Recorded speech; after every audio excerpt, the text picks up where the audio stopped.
So, I finally played a Resident Evil game. And after years of hearing nothing but praise for the series, some even going so far as to say Resident Evil is better than Silent Hill, as well as saying Resident Evil 2 is the best out of the series, how was it? It was kind of a letdown, to be honest. I don't think I look upon the series in a worse light, but I feel that I'm more firm in my previous notion that Resident Evil is too focused on action instead of horror or story or puzzles for my rather pretentious taste. I'm pretty sure people are tired of hearing Resident Evil and Silent Hill compared, so just letting you know that'll be the last of that. Here on So Far With shall be solely on Resident Evil. So, let's do this.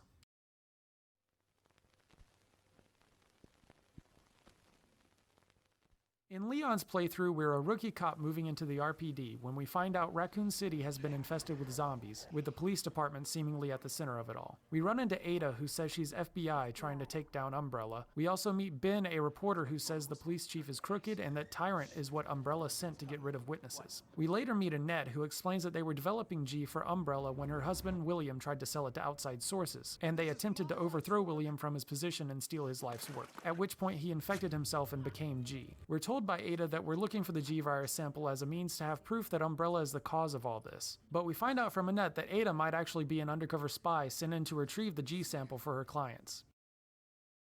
In Claire's playthrough, we're looking for her brother Chris, but end up getting derailed when we find Sherry, who gets abducted by the police chief and taken to the orphanage where we find out that Irons and Umbrella have been using the kids for testing. We find out that Sherry is Annette and William's kid, but we also find out that G wants to reproduce and needs a close blood tie in order to do so. I don't know why this was even included. But G gets a hold of Sherry and she's left in critical condition. We discover that Sherry has the key to the antidote, called Devil, so we go to retrieve it, and Annette is successful in curing Sherry, and we make it out with Leon and Sherry after defeating G once and for all.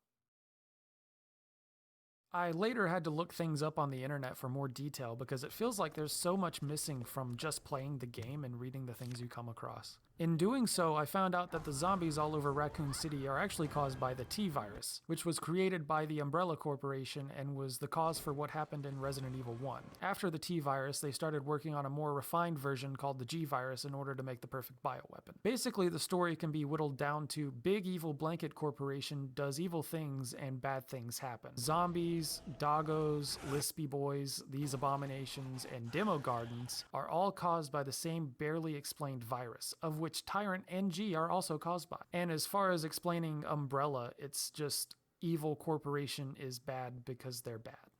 It's a very non-intrusive to the gameplay but juvenile plot that I'm sure worked in the late 90s for a video game, but it was barely touched up and modernized in order to not stray too far away from people's memories as well as expectations for the franchise. This is ultimately a hindrance to the game because it does not hold up in a modern setting, let alone when it's being compared to the lengths of advancements we've made in bringing traditional storytelling to newer mediums. Video games are becoming more and more like interactive movies, and this game should have reflected the vast creative decisions that games are now allowed to make. Is that setting the bar too high? Maybe to some, but not to me. Yeah, me too.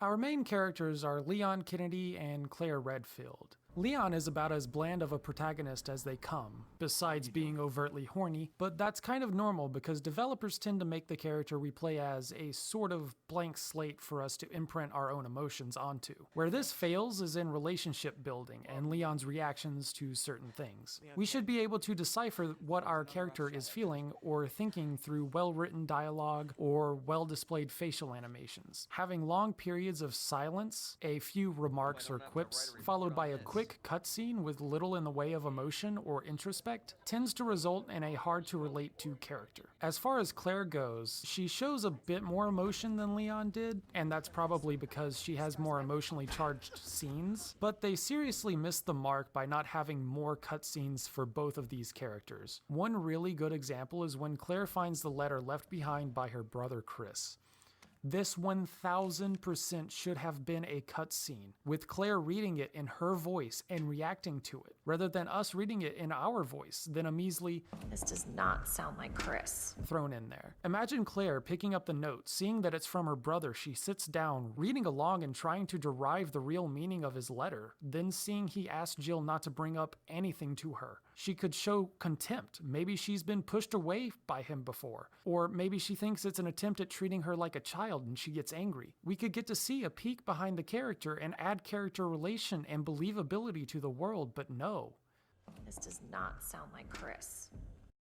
From the very slim selection of characters we have, they are all pretty much one note. Douche reporter is a douche reporter. Evil science lady is an evil science lady. Marvin is Marvin. Irons is a sweaty perv. Ada is the only character we actually get some development on. And that's because she's lying to Leon most of the game, so we find out more about her as we go on. And she has the most cutscenes for a character that isn't playable. Also, her leading Leon on like a puppy, then actually catching feels for him was mwah.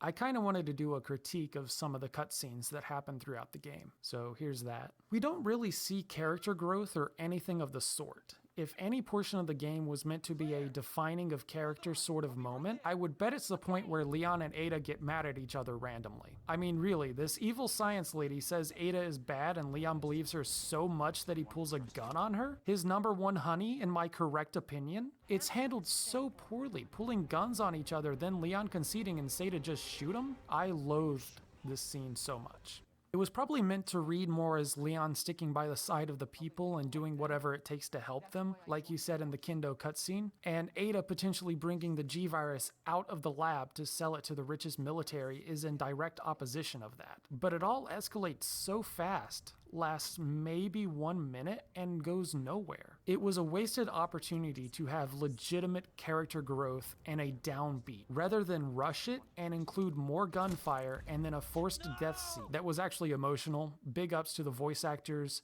sound designers, and the people that animated the faces. That also goes nowhere, cause this honey don't die. I know this was apparently a big change from how they handled it in the original, which I guess was played more for laughs, but it felt entirely forced to me. We don't know these characters, they show up out of nowhere, and everything to do with this cutscene feels handcrafted to elicit an emotional response. Also, they don't have the balls to show child zombies. Speaking of, where were the child zombies at the orphanage? Anyways, Ada shows a more cold demeanor towards the child, but we as viewers understand her position, just not her terrible bedside manners. This is probably supposed to indicate a split between Leon and Ada. Leon as the perpetual do-gooder, save-everyone type, and Ada as the survival-based realist. But I was more distracted by how forced it all felt with Robert and his daughter and how it all comes out of nowhere, goes nowhere, and never gets brought up again. Give us more time with these things, more time with these characters and for things to sink in and thoughts to fester.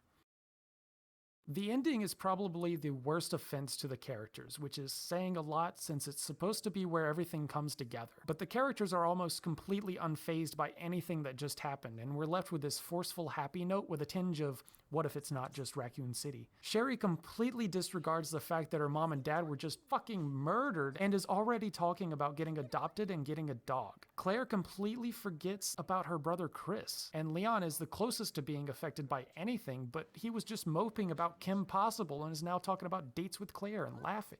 Now, everybody grieves differently. But seriously? We're not going to address what just happened and what it means for the future of these characters' lives? We're going to force a hopeful and lighthearted ending? We're not going to show some real emotion or have the characters being conflicted or scared or lost? Whatever, I guess. Come on.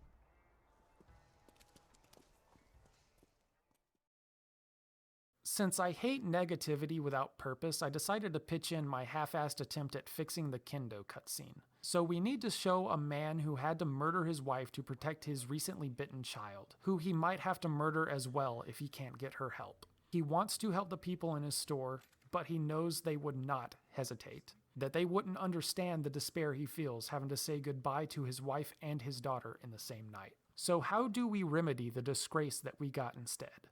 It's simple. We introduce the character early.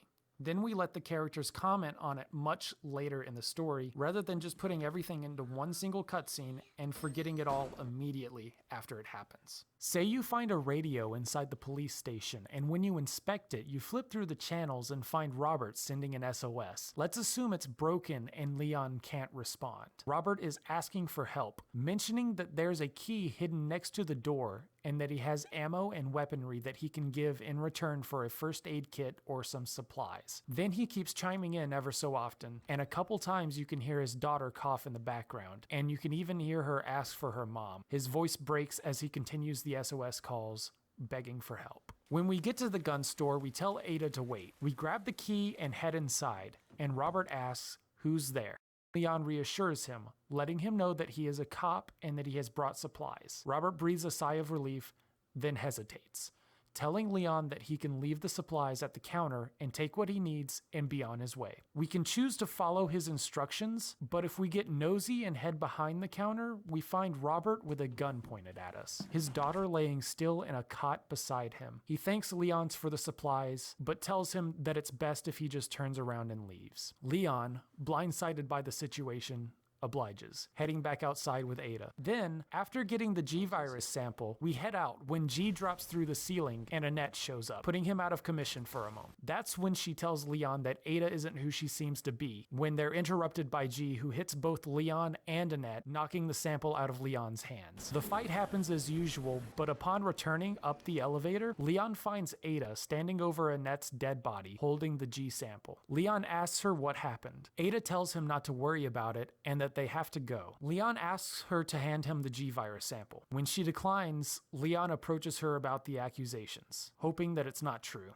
Ada ignores his questions and says that they can just leave and it'll all be over regardless. This is when Leon brings up Robert and his daughter, telling Ada that children are dying because of this thing and asking her how she could possibly let it happen all over again by letting the samples make it out. This is where we could have some of Ada's intentions revealed. Maybe she thinks she's working for the good guys, telling Leon that this was all just an accident and that there's good things that can come from looking into the samples. Leon interjects, saying that anything good that could possibly come from that could never outweigh the bad, telling her to look around at all the destruction and death they've come across. Ada holds onto the vial as she heads toward the door, and that's when Leon pulls out his gun. Now, that's just with a little bit of work and is very rough around the corners, but just imagine if the entire game had given thought into the world and the characters like that. Imagine just how phenomenal this game could be.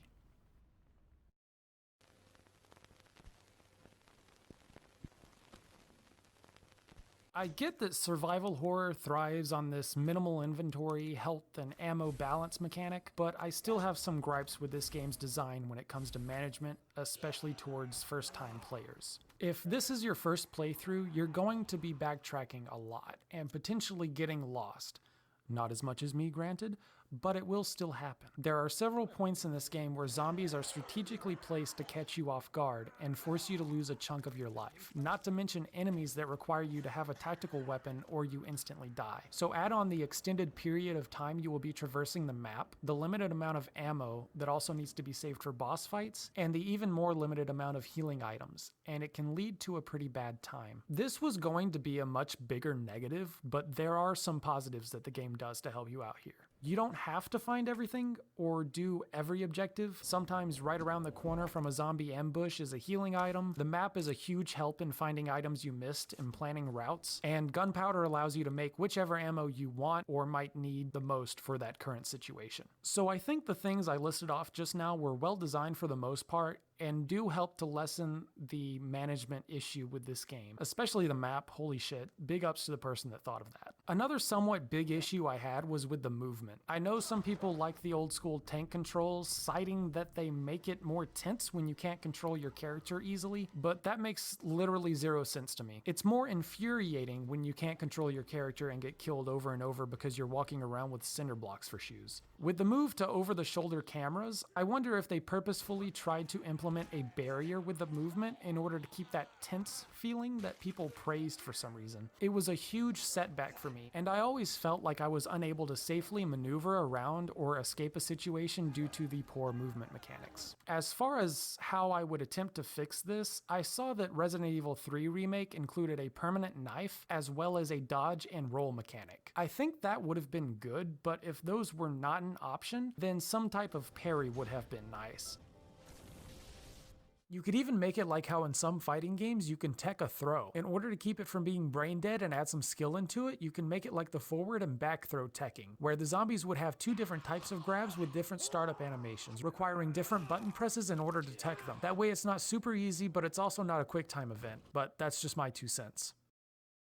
I guess this would fit into gameplay, but the boss fights weren't interesting in the slightest. You have G1, where you just shoot them enough times while playing Ring Around the Rosie. G2 was a bitch mainly because it wasn't demonstrated earlier just how long G would stay stunned for. So once I figured that out, it was just run around, stun, hit button, wait.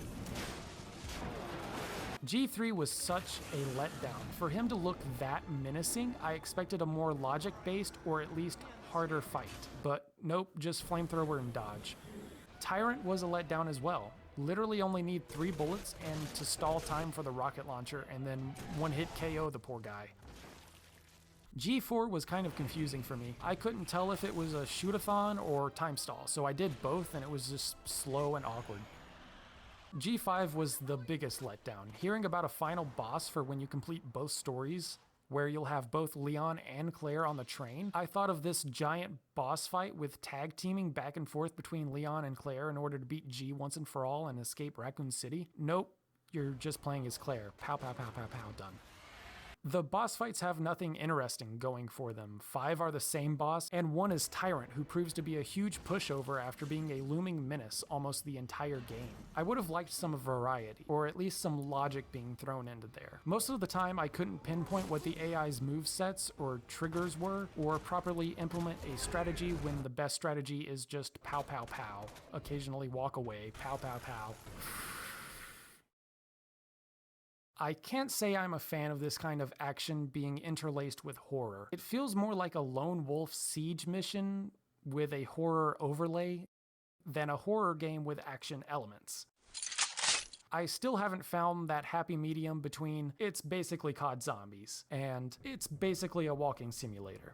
In both of these types of horror games, your deaths feel meaningless with no real gravity. It feels like nothing you do matters in the grand scheme of things. If you use too many bullets on an enemy, just die and start back up at your recent save. Die during a boss fight, start back up at the start of the boss fight. You have to purposefully impose limitations on yourself, like not saving, in order to increase the severity and turn up the threat of a death. But even then, you get a bunch of weapons, a bunch of ammo, decent amount of healing items, and there's clunky movement mechanics and wonky AI that keep you from evading enemies smoothly, so even when you're good at the game, you fall prey to BS. Not to mention the boss fights are just shoot the thing enough times until it dies with no real thought going into them. It's just not what I'm looking for when I'm playing a horror game. Again, I still haven't found that perfect mixture between walking simulator and COD Zombies, where you're actually scared of enemies and of potentially dying, but there are a lot of games left for me to try.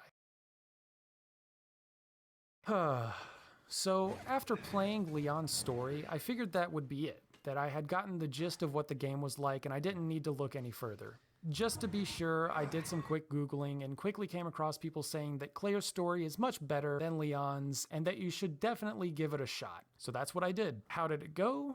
Did it change my opinion at all? Was it worth it? Bad?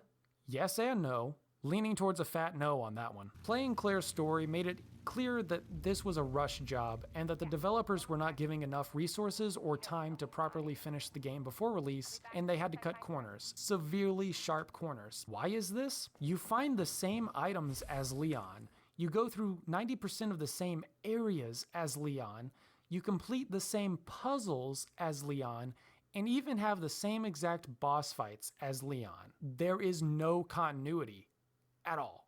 In doing a little bit of research, it's pretty much confirmed. They did not intend to have A and B stories, rather you would play through a single linear storyline as either Leon or Claire. But knowing the fans would be expecting it, they rushed the B stories by making just a few changes to the A stories and calling it a day. Honestly, I highly doubt fans would have been even slightly upset if there weren't B-stories. What I think they should have done is had linear progression where you play as Leon first and then go back to the beginning experiencing Claire's side of the story. At least that way they would have saved time and been able to make more creative decisions knowing exactly how the story would be played and experienced.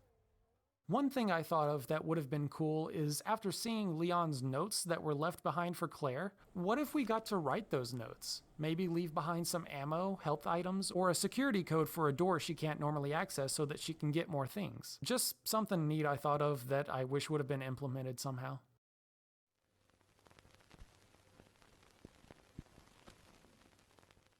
Boy, oh boy, was this bad. I'm pretty sure I got spoiled by other games I said I wouldn't mention again, because these puzzles don't even feel like puzzles. Were they meant to be puzzles? I have no clue at this point. There's a few types that they like to reuse all over the place. One of them is just a door being locked, and so you have to scavenger hunt to find a key. Not too big of an issue and kind of understandable when you're making linear progression in a single space. Not everything has to be a super hard to interpret mind-bending puzzle, but the sheer volume of it is absurd. There's also locked areas that require a tool in order to gain entry, which is basically the same thing, making the issue even worse than it already was. You've also got trial and error puzzles, where you just have to try over and over until you get it right. You don't have to think about it, just attempt after attempt until it's done. There's also parts where the answers to puzzles are just straight up given to you, particularly in the case of safes and the museum statues. Right off the bat, you see these giant statues in the main lobby, and you'll think that you'll have to read some cryptic book for a poem or look at the positioning of paintings around the police station to figure out the answer, but literally the next cutscene you are given this guy's notebook that has the answers written down.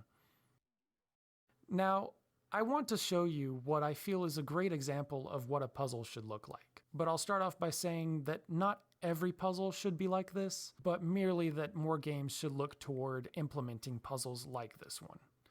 So, here we go. Silent Hill 1's Piano Puzzle. You walk into a classroom, barely big enough to accommodate the piano, and see a piece of paper on the chalkboard. You inspect it and see that it has writing, in blood, because of course it does. And it says, "A tale of birds without a voice. First flew the greedy pelican, eager for the reward, white fangs flailing. Then came a silent dove, flying beyond the pelican as far as he could. A raven flies in, flying higher than the dove, just to show that he can. A swan glides in to find a peaceful spot next to another bird. Finally, out comes a crow, coming quickly to a stop, yawning and then napping. Who will show the way? Who will be the key? Who will lead to the silver reward?" We walk over to the piano where we can click on a row of keys. We notice that some of them don't make any noise, and it clicks. A tale of birds without a voice. So we check. Yep, 5 notes are just wooden clunks. First flew the greedy pelican. D, the first white key. Then came a silent dove, flying beyond the pelican as far as he could. A, the farthest white key to the right.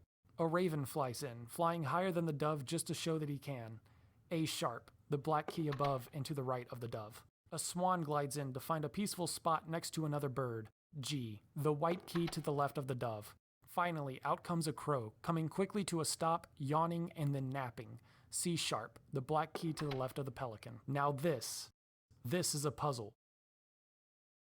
In doing research and looking for behind-the-scenes videos for clips and input from the developers, I found this interview in which they discussed the puzzles, stating that they had a designated puzzle guy, but he kept coming up with very out-of-the-ordinary solutions, and they had to keep shutting him down. I want to know what those puzzles were like, and I have a suspicion that due to the wording, they were most likely the type of puzzles that I was expecting from this game. That's kind of heartbreaking if they shut the puzzle guy down for doing well at his job in the name of keeping things accessible to the vast majority of players. And I think that perfectly sums up my Resident Evil 2 experience. I can see the potential for great things, but very precise decisions were made to counteract that potential in order to keep the game accessible to as many players as possible.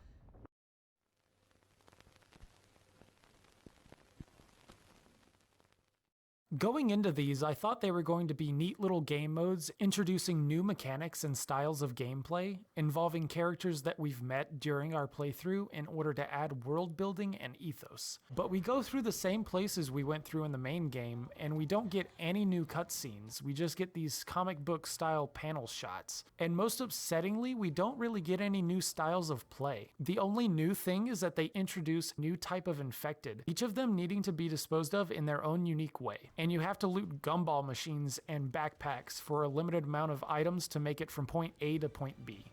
If you've played one of them, you've pretty much played them all. I had heard that these were going to be deep dives into the characters we meet throughout the game, and seeing that the first one features an image of the gun store owner Robert Kendo, and hearing that it's the ghost survivors, meaning stories of people surviving the zombie apocalypse that didn't in our initial playthrough, I figured we would be following Robert after his wife gets infected and he has to make it out with his daughter to save her or something along the lines of that. But no, we just go from point A to point B with limited supplies. It's basically trial and error until you get lucky, which is not that fun of a style of gameplay, but also there's no substance story-wise either. This was a great opportunity to not only introduce different styles of gameplay, such as have Karen be a stealthy Metal Gear Solid-esque game mode, Robert would have worked as the survival horror Last of Us type deal, with trying to save his daughter and make it through the horde of zombies with the few weapons and ammunition he has from his store, and Hunk could have been the literal fucking Terminator raining down hellfire with infinite bullets and flamethrowers and grenade launchers. But it was also a great opportunity to build on the game's story, give it some more character, and make it more believable. What about how Ben got locked up? What about what Ada was up to when she wasn't with Leon? How about sympathy for the devil and let's see things from Annette's point of view? Come on, people. Be creative.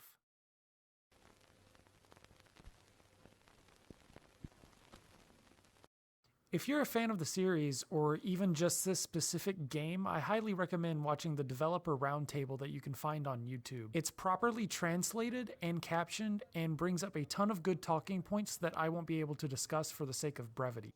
In watching these, you can tell how much each of them cared. From the sound team working on designing the sound for the over-the-shoulder camera and 3D space, to the guy that made the user interface. The other thing is the massive attention to detail going on. Claw marks from the liquor, bubbles, map design, updating the wardrobes, the Harley that we barely see by the way, bodies not disappearing, as well as remembering how you disposed of them, and so much more. They also made a few minor changes to the story from the originals, making it a bit more competent and showing that they were at least heading in the right direction. They added more time between Leon and Ada, they made the kiss earlier than it was in the original, and they changed the gun shop Kendo scene, making it a moment where Leon gets to define the grounds he stands on, rather than the scene being just a funny jump scare. They definitely had their hearts in the right place with this.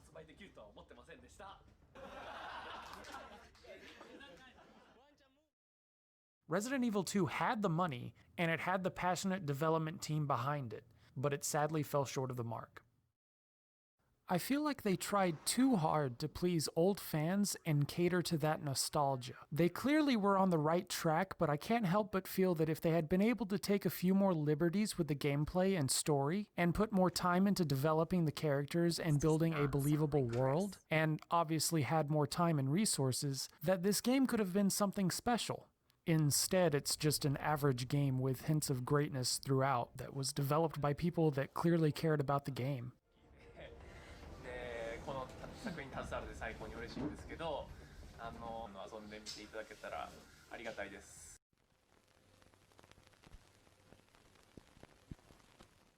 Resident Evil 2 should have been a great game. It could have been great. You can feel the passion the developers had, but you also feel this sense of restraint, tethered to the past, trying to appease old fans' nostalgia and at the same time appeal to the masses. The potential for greatness sitting right in front of you, but at the possibility of taking a risk that just doesn't pay off.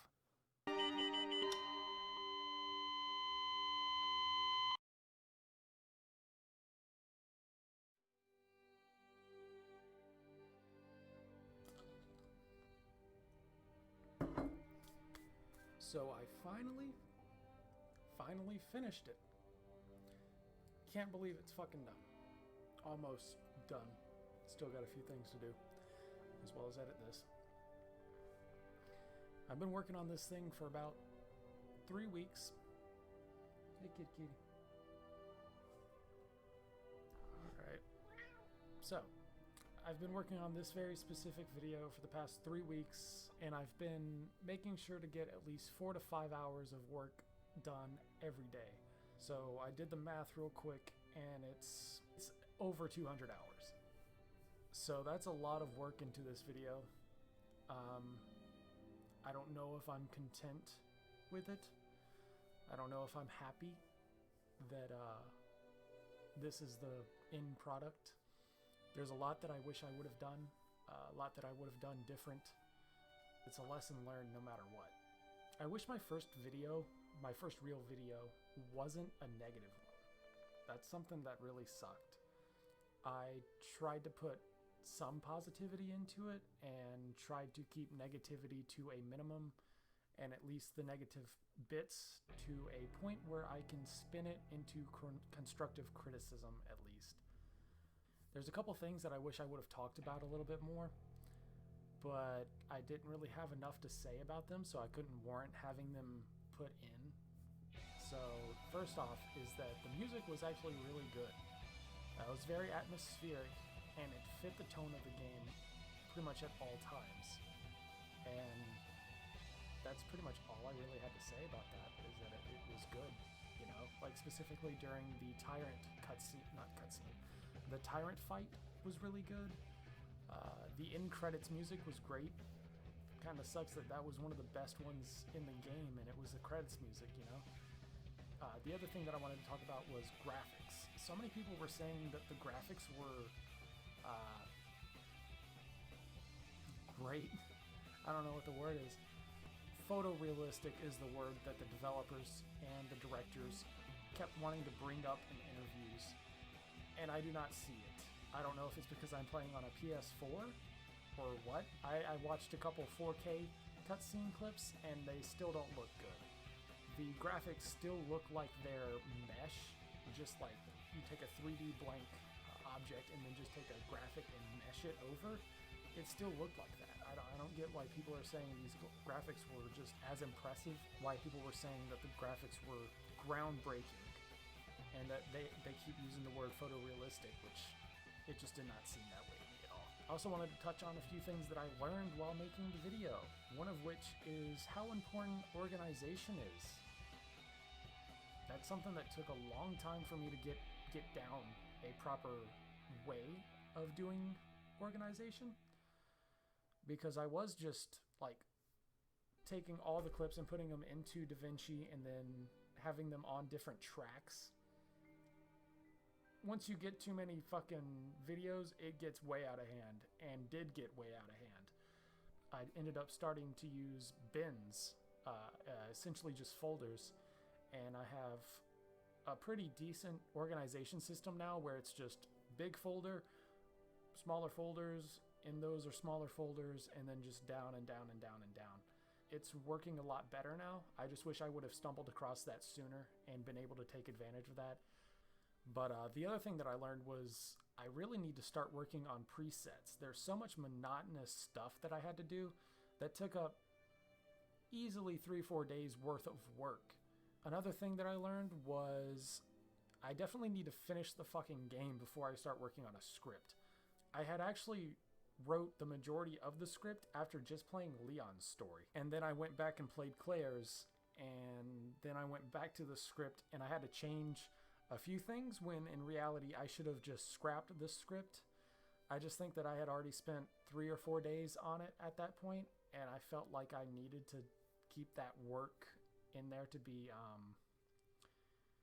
to make it feel like it wasn't wasted, when I should have actually just scrapped it and started from scratch and worked my way through it again. As speaking of the script, I don't like the way the story recaps look.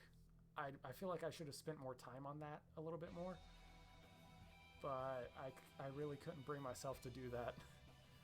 After all the time I've spent on this video, I am ready to move on and get inspiration from elsewhere. The other thing is I wish I would have done a little bit more as far as the animation goes, because I really only spent 3 days, and what I got accomplished for 3 days was good enough in my opinion. It wasn't polished enough. I had a very hard time switching over from my preferred art demographic to digital. I am a sketch artist. I don't like neat lines at all. I don't like coloring. I don't like any of that stuff. But knowing this would be on YouTube, sketch would not look good on YouTube in that kind of form. I definitely hope to spend at least another week or so on animation before I make another video. And as I was editing, I realized I forgot the eyebrows. Eyebrows are really important for emotions, and I forgot to make them. There's also a lot of neat tricks I just learned in general. I got really familiar with DaVinci, GIMP, and my drawing tablet. I don't feel like my time was necessarily wasted. I just feel like there's a few things I could have done differently to not have spent so much time on this, as well as I should have had more than just this video in focus. Hopefully it just makes it easier the next time I try to make a video. I'm gonna go get a shower now. I've spent way too much time on this. What do I have to do? Oh, I still haven't done the thumbnail. Yay. But yeah, hope you enjoyed. Later.